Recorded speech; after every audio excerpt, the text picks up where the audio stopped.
بسم اللہ الرحمن الرحیم نحمدہ ونصلی علی رسولہ الکریم اما بعد۔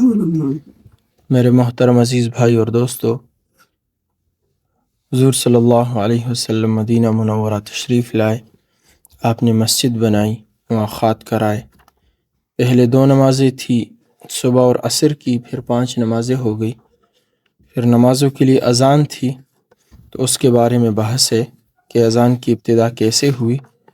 تو حضور صلی اللہ علیہ وسلم نے مشورہ کیا، کسی نے ناقوس بجانے کا مشورہ دیا جو کہ نصارہ کا طریقہ ہے، گھنٹا بجانا۔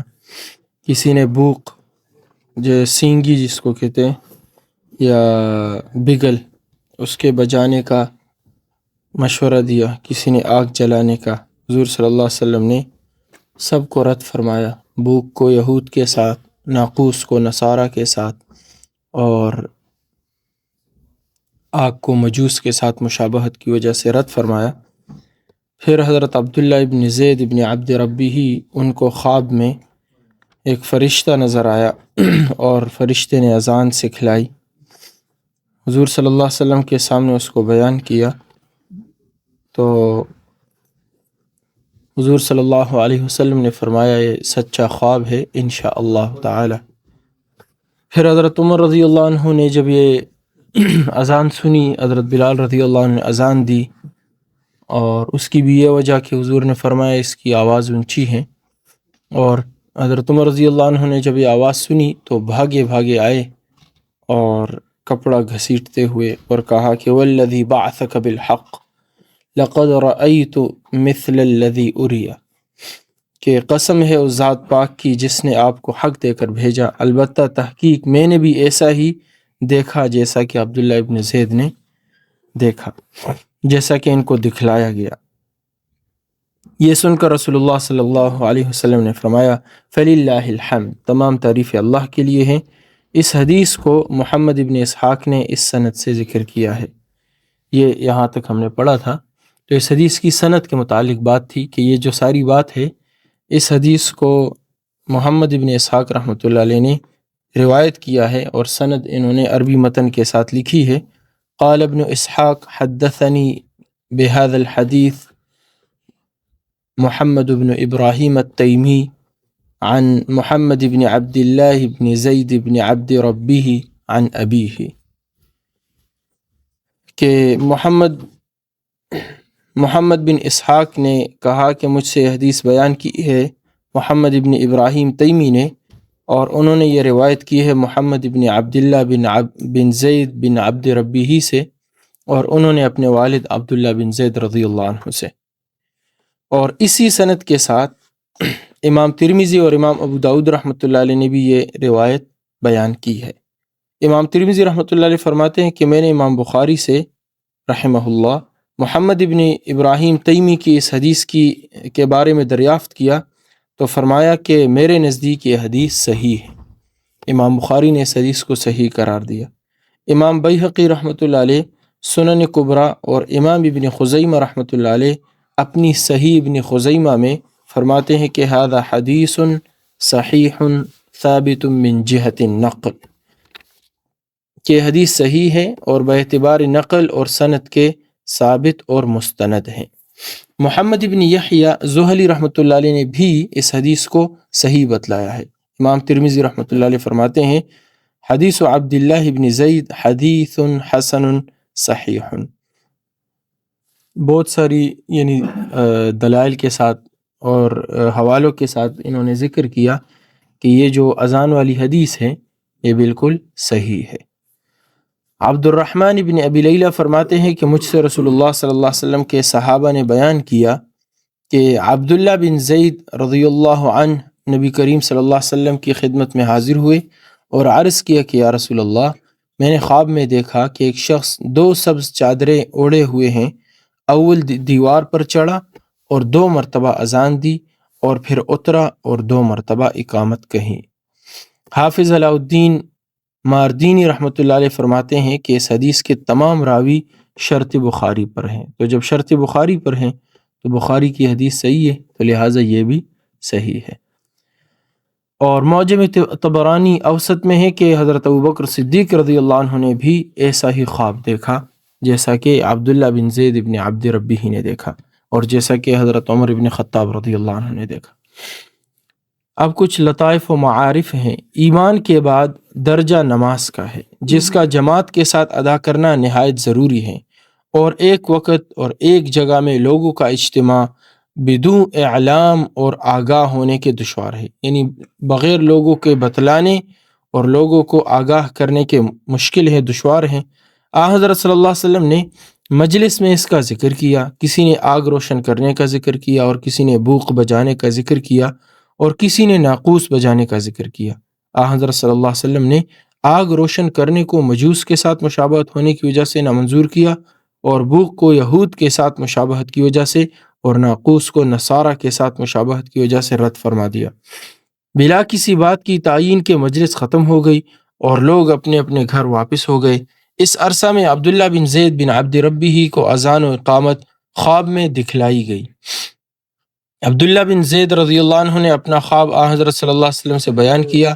آپ نے ارشاد فرمایا کہ خواب حق اور صدق ہے، یعنی من جانب اللہ ہے، القاء نفسانی اور القاء شیطانی سے پاک اور منزہ ہے۔ رؤیائے صالحہ اور الہام سے اگرچہ حکم یقینی نہیں ثابت ہو سکتا، لیکن یہاں سے یہ بات بتانا چاہتے ہیں کہ خواب کے ذریعے سے ایک یقینی حکم ثابت ہو گیا جو کہ اسلام کا شعار بنا، اذان۔ تو فرما رہے کہ نہیں، رؤیائے صالحہ اور الہام سے اگرچہ حکم یقینی نہیں ثابت ہو سکتا، یعنی اگر کسی کو سچا خواب آ جائے، کسی اللہ کے ولی کو، اللہ کے ساتھ تعلق رکھنے والے کو، تو یہ نہیں ہے کہ اس کی وجہ سے ہم جو ظاہری احکام ہے اس کو بدلیں گے اور اس کے مطابق حکم لگائیں گے۔ وہ ایک خواب ہے، خواب کے درجے میں ہے، تو یہ بھی ایک خواب ہے، تو اس کی وجہ سے حکم یقینی تو ثابت ہو نہیں سکتا۔ اب کیسے اسلام کا شعار ثابت ہوا؟ تو فرما رہے لیکن حضرت صلی اللہ علیہ وسلم کی تصدیق اور تقریر، یعنی آپ کے برقرار رکھنے نے اس خواب کو وہی جلی کے حکم میں بنا ڈالا، یعنی یہ واضح وحی کی طرح بنا دیے۔ جب اللہ کے نبی نے تصدیق کر لی تو بات ختم، یعنی خواب والی جو بات ہے وہ کہنا ان کا ہے، نبی کی تصدیق ہے، وہ وحی کے مثل بن گئی۔ چونکہ قرآن پاک میں اللہ تعالیٰ فرماتے ہیں وَمَا يَنطِقُ عَنِ الْهَوَىٰ إِنْ هُوَ إِلَّا وَحْيٌ يُوحَىٰ، کہ نبی جو بولتے ہیں خواہش سے نہیں بولتے ہیں، اللہ کی طرف سے ان پر وحی ہوتی ہے۔ تو وحی کی پھر دو قسمیں ہیں، ایک وحی مطلوب ہے اور ایک وحی غیر مطلوب ہے۔ قرآن وہ وحی ہے جس کی تلاوت کی جاتی ہے، اور ایک احادیث ہے جس کی تلاوت نہیں کی جاتی۔ اور انہی الفاظ کے ساتھ حضرت صلی اللہ علیہ وسلم نے لوگوں کو اذان دینے کا حکم دیا، یہاں تک کہ اذان کو شعائر دین میں سے اسلام کا ایک عظیم شعار ٹھہرا دیا گیا اور مذہب کا ایک خاص نشان بن گیا۔ پھر یہ کہ کلمات اذان کی ترکیب و ترتیب بھی نہایت عجیب ہے کہ چند کلمات میں اسلام کے 3 بنیادی اصول توحید، رسالت اور آخرت پر مشتمل ہے۔ اللہ اکبر میں خداوند ذوالجلال کی عظمت و کبریائی کا بیان ہے، اور اشہد ان لا الہ الا اللہ میں توحید کا اثبات اور شرک کی نفی ہے، اور اشہد ان محمد رسول اللہ میں اثبات رسالت ہیں، اور اس بات کا اعلان ہے کہ خدا تعالیٰ کی معرفت اور اس کی عبادت کا طریقہ ہمیں اس نبی برحق کے ذریعے معلوم ہوا۔ اور اعلان توحید و رسالت کے بعد لوگوں کو سب سے افضل و بہتر عبادت نماز کی طرف حی علی الصلاۃ کہہ کر بلایا جاتا ہے، پھر اخیر میں حی علی الفلاح کہہ کر فلاح دائمی کی طرف دعوت دی جاتی ہے، جس سے معاد یعنی آخرت کی طرف اشارہ ہو جاتا ہے کہ اگر بقاء دائم، ہمیشہ کا بقا اور ہمیشہ کی کامیابی اور بہبودی چاہتے ہو تو مولائے حقیقی کی اطاعت اور بندگی میں لگے رہو۔ فلاح سے آخرت کی یعنی حی علی الفلاح سے آخرت کی دائمی کامیابی مراد ہے۔ اور اخیر میں پھر کہہ دیتے ہیں اللہ اکبر لا الہ الا اللہ، کہ اللہ ہی سب سے اعلیٰ اور برتر ہیں، اس کے سوا کوئی معبود اور کوئی لائق عبادت اور بندگی نہیں۔ جس کو خدا تعالیٰ نے ذرہ بھی عقل سلیم سے کچھ بہرہ عطا فرمایا ہو، وہ کلمات اذان کا ایک سرسری ترجمہ ہی دیکھ کر یہ سمجھ سکتا ہے کہ اذان سراسر دعوت حق ہے اور اللہ تعالیٰ کی طرف بلانے والی آواز ہیں، اور یہود و نصارہ اور ہنود وغیرہ کا بوق و ناقوس اور گھنٹہ اور سنکھ سب کھیل و تماشے ہیں۔ خدا تعالیٰ کی عظمت و کبریائی اور اس کی الوہیت و وحدانیت کے اعلان سے بندہ خدا تعالیٰ تک پہنچ سکتا ہے، گھنٹوں اور طبلوں کی آوازوں سے کبھی خدا تک نہیں پہنچ سکتا۔ یہاں ایک شعر کا مصرع لکھا ہے، لیکن دوسرا مصرع ہے کہ ترسم نہ رسی بکعبہ اعرابی این راہ کہ تو مروی بترکستان است، کہ مجھے خوف ہے کہ اے دیہاتی تم کعبہ نہیں پہنچ سکتے، کیونکہ جس راستے پر تم چل رہے ہو وہ راستہ تو ترکستان جا رہا ہے۔ تو جیسے کوئی اٹک سے پشاور کی گاڑی میں بیٹھ کے وہ کہے کہ میں لاہور پہنچ جاؤں، تو نہیں ہو سکتا بھائی، الٹی سمت پہ جا رہا ہے۔ تو کہا کہ اللہ تک پہنچنے کے لیے تو اللہ کی عظمت و بڑائی اور اس کی الوہیت و وحدانیت کے اعلان سے بندہ خدا تک پہنچ سکتا ہے، گھنٹوں اور طبلوں سے نہیں۔ اذان کی مشروعیت بذریعہ خواب کے بظاہر اس لیے ہوئی کہ اذان حضرت صلی اللہ علیہ وسلم کی نبوت اور رسالت کے اعلان پر مشتمل ہے، اور آپ کی نبوت اور رسالت کا ڈنکا بجانا اور آپ کے دین کی طرف لوگوں کو دعوت دینا یہ خادموں اور غلاموں کا فریضہ ہے۔ اب حضور صلی اللہ علیہ وسلم کو خواب کیوں نہیں آیا، صحابی کو آیا، تو اس کی وجہ بتائی کہ حضور صلی اللہ علیہ وسلم کی رسالت و نبوت کا ڈنکا بجانا اور آپ کے دین کی طرف لوگوں کو دعوت دینا یہ خادموں اور غلاموں کا فریضہ ہے۔ لیلۃ المعراج میں حق تعالی شانہ نے بالمشافہ یعنی آمنے سامنے آپ صلی اللہ علیہ وسلم کو نماز کا حکم دیا، اور آسمانوں کے عروج و نزول میں آپ کو اذان سنائی گئی۔ جب آپ آسمان کی طرف چڑھ رہے تھے اور اتر رہے تھے، دونوں وقتوں میں آپ صلی اللہ علیہ وسلم نے اذان کی آواز سنی۔ آسمان میں فرشتہ نے اذان دی اور آپ نے سنی، جیسا کہ خصائص کبریٰ میں حضرت علی کرم اللہ تعالی وجہہ سے مروی ہے، اور حضرت عائشہ رضی اللہ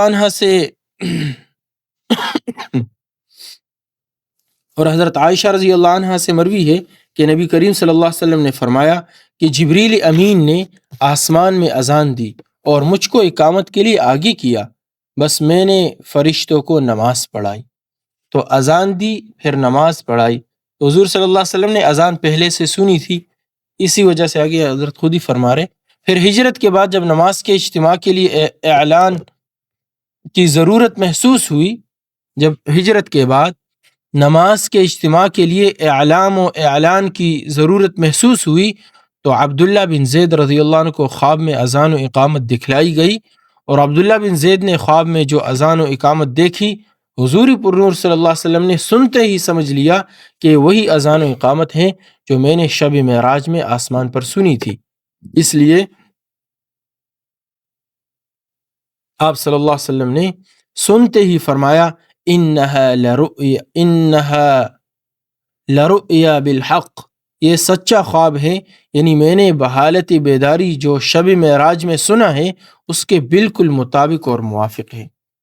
اذان و اقامت کے بارے میں مختلف روایتیں آئی ہیں۔ ابو محذورہ رضی اللہ عنہ کی اذان میں ترجیع آئی ہیں، جس میں اذان کے 19 کلمے ہیں اور اقامت کے 17 کلمے ہیں۔ امام شافعی رحمۃ اللہ علیہ نے ابو محذورہ رضی اللہ عنہ کی اذان کو اختیار فرمایا۔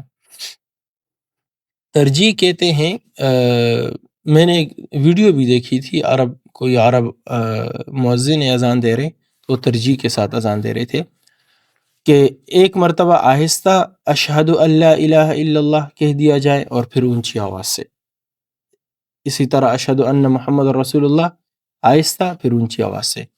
تو 4 مرتبہ اللہ اکبر ہے اور 4 مرتبہ اشہد اللہ ہو گیا، اشہد اللہ الہ الا اللہ۔ ویسے ہم 2 دفعہ پڑھتے ہیں، ترجیع کے ساتھ 4 ہو جائیں گے، 4 اور 4 کتنے ہو گئے؟ 8۔ پھر 4 مرتبہ اشہد ان محمد رسول اللہ ہے، 12 ہو گئے۔ پھر اس کے بعد نہیں، یہ ہم تو 2 دفعہ پڑھتے ہیں نا امام ترجیع کے ساتھ، وہ میں بتانا چاہتا ہوں کہ 19 کیسے بنتے۔ ترجیع کا مطلب ہے کہ 2 دفعہ پڑھنا، 1 مرتبہ آہستہ اپنے ساتھ، پھر 1 مرتبہ اونچی آواز میں۔ تو اشہد اللہ الہ 4 مرتبہ تکبیر، 4 مرتبہ 8 مرتبہ شہادتین، 12 ہو گئے۔ اس کے بعد حی علی الصلاح ہے، تو حی علی الصلاح حی علی الفلاح 4 ہو تو کتنے ہو جائیں گے؟ 16. اور اللہ اکبر کتنے ہو گئے؟ 18 ہو گئے نا، 16 اور 2 18، اور آخر میں لا الہ الا اللہ یہ 19 ہو گئے. تو اس اعتبار سے اذان کے جو کلمات ہیں وہ 19 بنتے ہیں، اور اقامت کے 17. اقامت کے 17 کیسے؟ کہ اقامت میں ترجیح نہیں ہے، جب ترجیح نہیں ہے تو 4 مائنس ہو گئے، لیکن چونکہ ادھر قد قامت الصلاح کا اضافہ ہے، 19 میں سے 4 نکالو 15 ہو جائیں گے، لیکن قد قامت الصلاح وہ 2 ڈالیں گے تو 17 ہو جائیں گے. تو اس اعتبار سے اذان کے کلمات ابو محذورہ رضی اللہ عنہ کی حدیث کے مطابق وہ 19 ہیں اور اقامت کے 17 ہیں. امام اعظم ابو حنیفہ رحمۃ اللہ علیہ نے عبداللہ بن زید رضی اللہ عنہ کی حدیث کے مطابق اذان کو اختیار فرمایا، اس لیے کہ اذان کی اصل مشروعیت عبداللہ بن زید رضی اللہ عنہ کے خواب سے وابستہ ہے. پھر فاروق اعظم رضی اللہ عنہ نے بھی اسی کے موافق خواب دیکھا، اور شیخ ابن اعلان مکی شرح کتاب الاذکار میں فرماتے ہیں کہ معجم طبرانی اوسط میں ہے کہ حضرت ابوبکر صدیق رضی اللہ عنہ نے بھی ایسا ہی خواب دیکھا. تو 3 روایتوں سے، جس کے بارے میں بھی پیچھے ہمارے سامنے بات آ گئی کہ بالکل صحیح ہے، اس کے مطابق جو اذان عبداللہ بن زید بن عبد ربیہ کی ہے وہ ترجیح کے بغیر ہے. اسی وجہ سے امام ابو حنیفہ رحمۃ اللہ علیہ نے ترجیح کے بغیر اذان کو لیا ہے. تو اس حساب سے 15 کلمات بنتے ہیں، باقی انشاءاللہ تعالی کل پڑھ لیں گے. ٹھیک ہے، سبحان اللہ.